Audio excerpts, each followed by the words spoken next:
안녕하십니까. 혼란한 정치 시사 이슈를 술술 풀어보는 송국권의 혼술이 보내드리는 대선판 들여다보기 대들보 2022년 설날에 인사드립니다.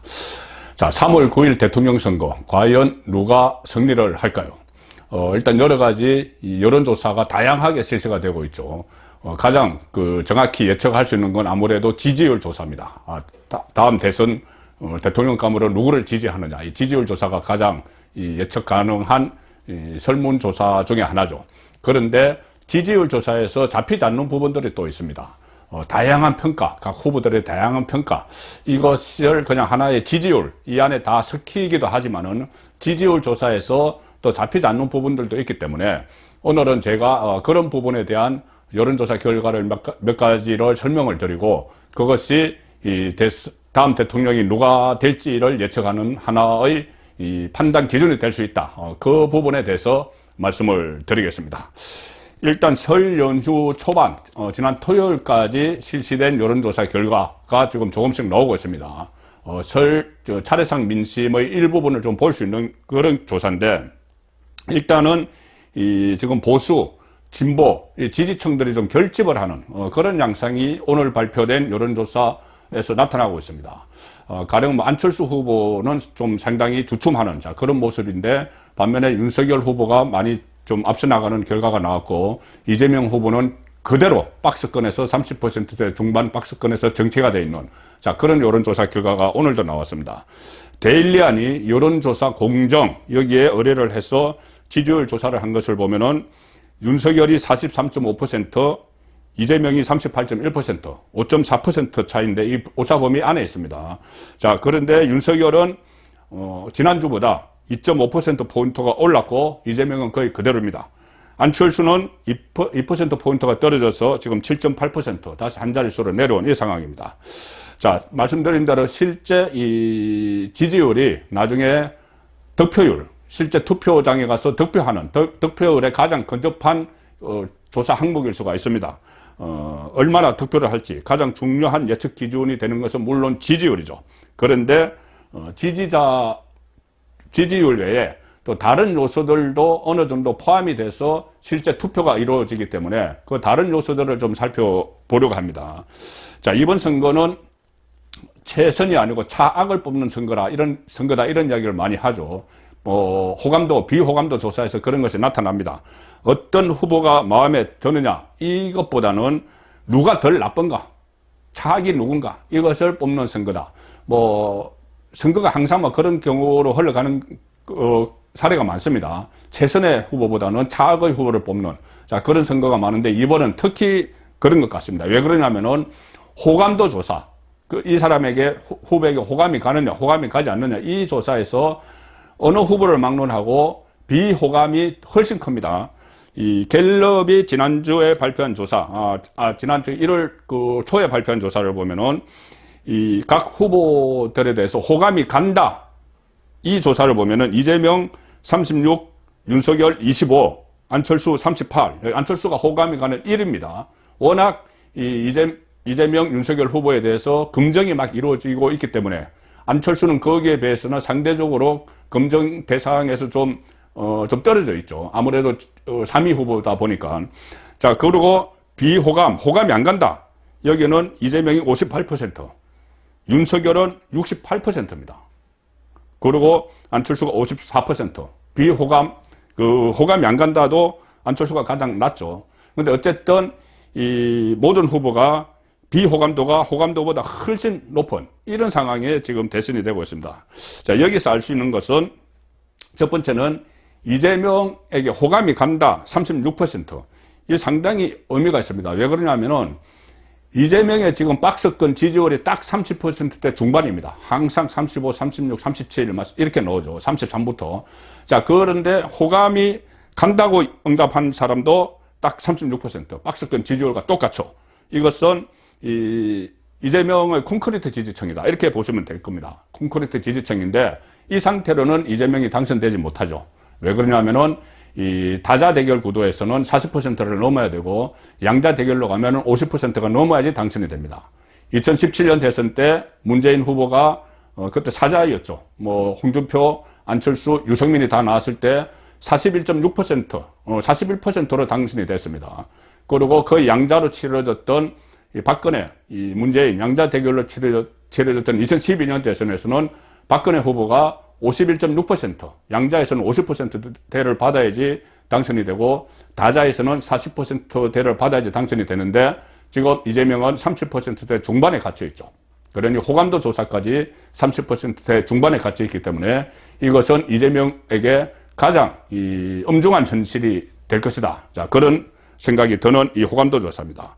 그리고 윤석열 후보의 경우는 이 호감도, 비호감도 이 조사가 실제 지지율 그리고 득표, 실제 투표에서 득표와 연동되지는 않을 것 같습니다. 왜 그러냐면은 지금 이 상황만 보면은 호감도 25%, 비호감도 68%인데 지지율은 40%가 나옵니다. 이 차이는 뭐냐 하면은 호감은 25인데 지지율이 40에 나오는 차이는 정권 교체를 바라는 유권자들의 열망이 윤석열에게로 모이고 있기 때문입니다.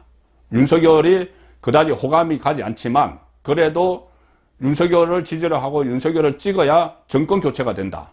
지금 지난 5년 동안 문재인 정권에 실망을 한 보수나 중도 또 일부 진보 진영에서 그런 판단을 하는 것이죠.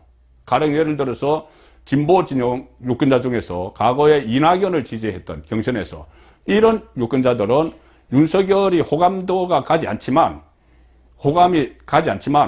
그래도 이재명이 되는 것보다는 나라를 위해서 낫다. 이런 판단을 하는 사람들이 윤석열 지지를 하는 거죠. 그리고 실제 투표장에 가서 투표를 하게 되면은 호감도와 상관없이 정권교체 이 열망이 이 윤석열에게로 투표를 할 수 있는 그런 상황을 의미를 하는 겁니다.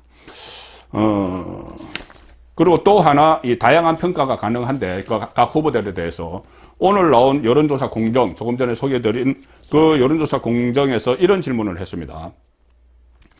이 후보 자신이나 각 후보 자신이나 주변에 어떤 의혹들이 생기면은 거짓말을 가장 잘할 것 같은 후보는 누군가?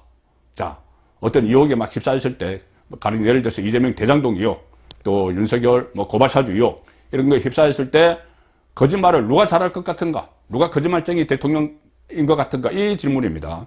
여기에 대해서 이재명이 거짓말을 가장 잘할 것 같아. 이게 52.8%. 가반이 넘죠. 윤석열이 잘할 것 같아. 40.3%. 윤석열도 거짓말 잘할 것 같아. 그리고 안철수는 1.6, 심상정은 0.7 이런데 안철수, 심상정 같은 경우는 지금 어차피 이 거짓말이 누가 잘할 것 같으냐 이 질문도 서로 진영 간에 그 대립하는 그 구도가 일어나기 때문에 안철수, 심상정은 거의 낮은 것이고 실제로 이 거짓말을 안 할 것 같아 이렇게 보기보다는 이 두 사람이 낮은 것은 이 진영 간 결집으로 인해서 선택에서 제외가 됐다. 또는 검증에 대한 검증을 많이 하지 않았기 때문에 거짓말을 할지 안 할지 잘 몰라서 많이 빠졌다 이렇게 봐야 되는 것이고 이재명 52.8, 윤석열 40.3 여기에 대해서는 이재명 후보의 경우에 그동안 여러 가지 거짓말이 들통이 났죠. 가령 대표적인 것이 대장동 의혹과 관련한 일들입니다. 이 유동규 전 성남도시개발공사 본부장을 내 측근이 아니다 이렇게 했는데 요즘 나오는 녹취록 보면은 그 이재선 씨, 이재명 후보의 친형 고인이 된 이재선 씨가 이 김혜경 씨에게 통화를 하면서 2012년에 대장동 사업 초기에 벌써 왜 그 이재명은 유동규를 끼고 도느냐 이런 이야기까지 막 나오죠. 그리고 또 이 극단적 선택을 한 그 성남도시개발공사에 있던 김문기 처장도 이재명은 모른다는 식으로 이야기를 했습니다. 그런데 과거에 유동규, 김문기, 이재명 이 세 사람이 호주 출장을 10박 11일 동안 가서 그 오랜 기간에 호주 출장을 했는데 그 사람을 모른다고 이야기를 한 이런 거짓말들이 국민의 뇌리에 남아있기 때문에 거짓말을 가장 잘할 것 같은 후보는 했을 때 이재명이 52.8%나 나오는 것이죠. 또 오늘 그 여론조사 공정은 이런 질문도 했습니다. 이 다양한 방법으로 평가를 하기 위한 이 질문들인데, 자, 선거 전에 공약을 했는데 당선된 후에 가장 잘 변경할 것 같은 후보는 누구냐? 공약. 이걸 빌공짜 공약으로 만들어 볼 것 같은 후보는 누구냐? 이것도 거짓말과 비슷하죠. 자, 이렇게 이 조사에서는 좀 비슷비슷합니다. 이재명이 42.0%, 윤석열은 40.6%. 자, 안철수는 4.7%. 자, 어쨌든, 이재명, 윤석열이 이렇게 비슷비슷하게 나왔는데 이재명이 약간 앞서죠. 이재명 같은 경우는 최근에 뭐 기본소득이나 재난지원금 여기에 대해서 좀 오락가락하는 이런 모습을 보였기 때문에 이것이 작용을 한 것 같은데 윤석열도 만만치 않게 높습니다. 이건 뭐냐면은 유권자들이 공약을 안 믿는다는 이야기죠. 뭐 공약 뭐 대선 때 지금까지 다 봐왔지만 대선 때 뭐 이런저런 막 장밋빛 청사진을 내놔도 선거 끝나고 나면은 그게 다 무효가 되는 이런 상황을 너무나 많이 봐왔기 때문에 공약에 대해서는 거의 뭐 이 후보든 저 후보든 거의 믿지 않는 이런 상황이 돼 있는 것이죠. 자, 그리고 윤석열 후보에게 불리한 이 조사도 있습니다. 여러 가지 다면 조사를 하는 과정에서 윤석열에게 후보에게 불리한 결과가 나온 조사가 있습니다. 결과가 불리하다는 말씀입니다. 자, 가령 예를 들어서 한국경제신문이 입소서, 여론조사기관 입소서에 의뢰를 해서 1월 23일에 발표한 조사에 이런 게 있습니다. 어떤 후보가 우리나라 경제를 잘 이끌어 갈 것으로 보느냐, 경제 정책을 누가 잘할 것으로 보느냐, 상당히 중요한 문제죠. 먹고 사는 문제입니다. 여기에 대해서 이재명이 42.8%를 받았는데 윤석열은 28.4%입니다. 상당히 뒤쳐져 있죠. 그러니까 이재명이 오히려 경제를 더 잘할 것 같아 이런 응답자가 42.8인데 윤석열은 28.4. 자, 여기에는 이유가 있겠죠. 이재명 같은 경우는 이 성남시장을 했고 또 경기도지사도 했고 이래서 행정 경험이 일단 있습니다. 행정 경험이 있는데 반해서 윤석열은 검사 생활만 26년 정도 그냥 하고 바로 정치로 들어왔기 때문에 아무래도 경제에 대해서는 잘 모를 거다 이런 선입견이 있는 것이죠. 이재명은 행정을 했으니 뭐 경제 정책도 많이 내놨을 것이고 해본 경험이 있기 때문에. 그리고 또 하나 윤석열은 검사만 했기 때문에 경제 상식이 잘 없을 것 같다. 뭐 이런 또 인식. 그리고 그동안 경제 문제에 대해서 대선 후보 경선 토론하면서 그때 유승민 후보는 경제학 박사고 경제 전문가죠. 유승민 후보가 집중적으로 경제와 관련해서 공격을 했을 때 그때 약간 방어에 좀 제대로 방어하지 못한 그런 인식이 좀 남아있는 겁니다.